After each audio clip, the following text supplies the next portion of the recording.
La escultura de Roma. Se desarrolló en la zona de influencia romana, con su foco central en la metrópolis, entre los siglos VI a.C. y V.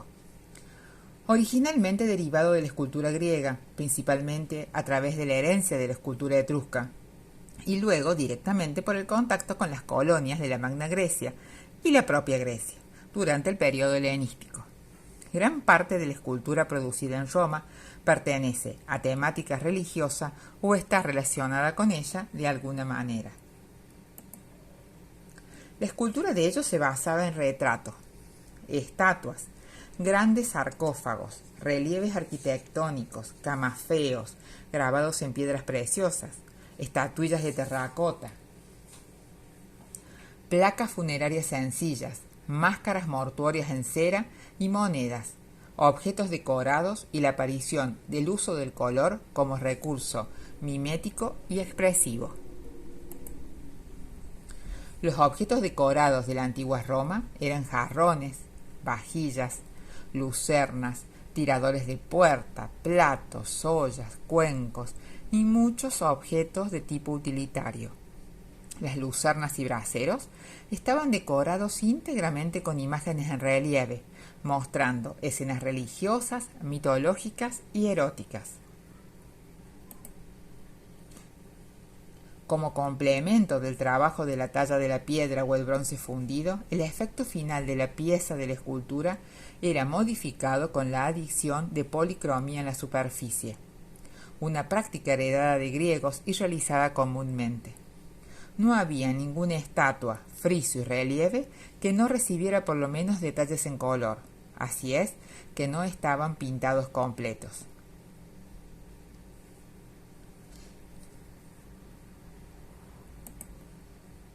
Pintura romana. Los romanos tendían, más que los griegos, a decorar sus paredes con pinturas murales y, aunque siguen la tradición griega, muestran en sus pinturas un gran colorido y movimiento. Los procedimientos usados en la pintura debieron ser el encausto, el temple y el fresco. Acá vemos la primera obra es de encausto, la segunda es de temple y la tercera es un fresco. Aunque se sabe que los romanos desarrollaron la pintura sobre tabla, los restos pictóricos conocidos más importantes son de tipo mural, frescos protegidos con una capa de cera que avivaban los colores. Encausto es una técnica que utiliza la cera como aglutinante de los pigmentos. O sea, para unir los pigmentos se usa la cera, como la cera de abeja. El temple es la pintura, el disolvente es el agua y el aglutinante algún tipo de grasa animal u otras materias orgánicas. Por ejemplo, la yema de huevo, la caseína, la leche. Y el fresco es una pintura realizada sobre una superficie cubierta con una delgada y suave capa de yeso.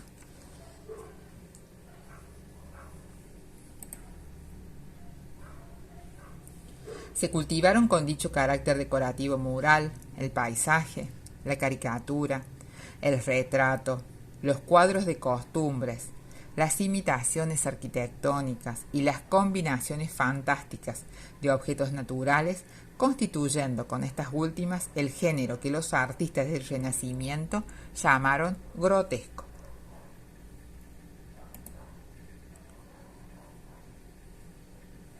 Romanizada, la pintura griega tomó un carácter propio, según puede verse en las decoraciones murales de Pompeya, que constituyen el llamado estilo pompeyano. Se distingue este por la delicadeza, gracia y fantasía del dibujo, sobre todo en vegetales estilizados, por la viveza del colorido, por el realismo, la voluptuosidad de las figuras y por cierto contraste de colores y luces, tal que aproxima el estilo al de la escuela impresionista moderna.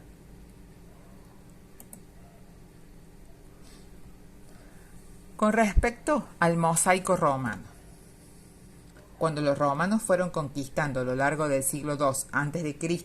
las regiones de Grecia y de Asia Menor, La obra de mosaicos era ya común en todo el mundo de habla griega. El arte del mosaico pasó con facilidad al orbe romano, comenzando así un género artístico industrial del que hicieron una verdadera especialidad. Se extendió de tal forma que puede decirse que no hubo casa o villa romana donde no hubieran mosaicos. Los romanos construían los mosaicos con pequeñas piezas llamadas téselas. Estas son piezas de forma cúbica, hechas de rocas calcáreas o material de vidrio o cerámica, muy cuidadas y elaboradas y de distintos tamaños. El artista las colocaba sobre la superficie como una especie de rompecabezas, distribuyendo el color y la forma y juntándolas con una masa de cemento.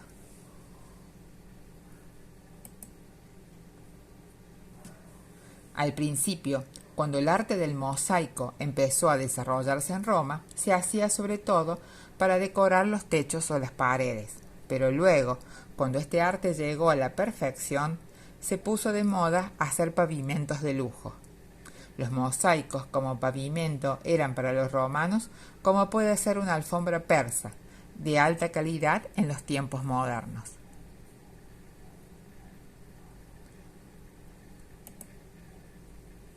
Cerámica romana.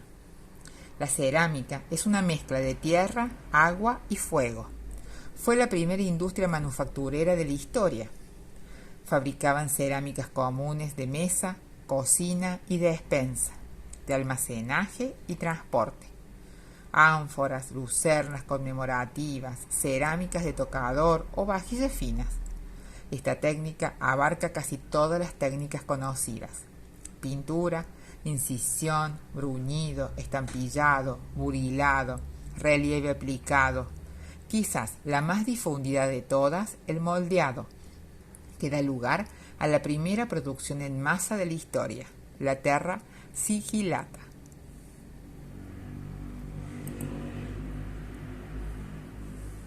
Los romanos fueron también grandes inventores.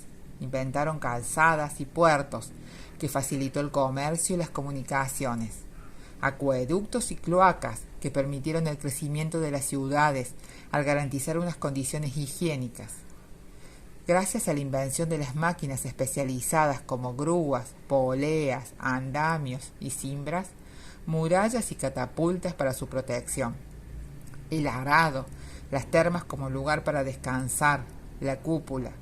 Los ingenieros romanos realizaban sus obras utilizando como materia prima la piedra, la arcilla, la argamasa y la madera.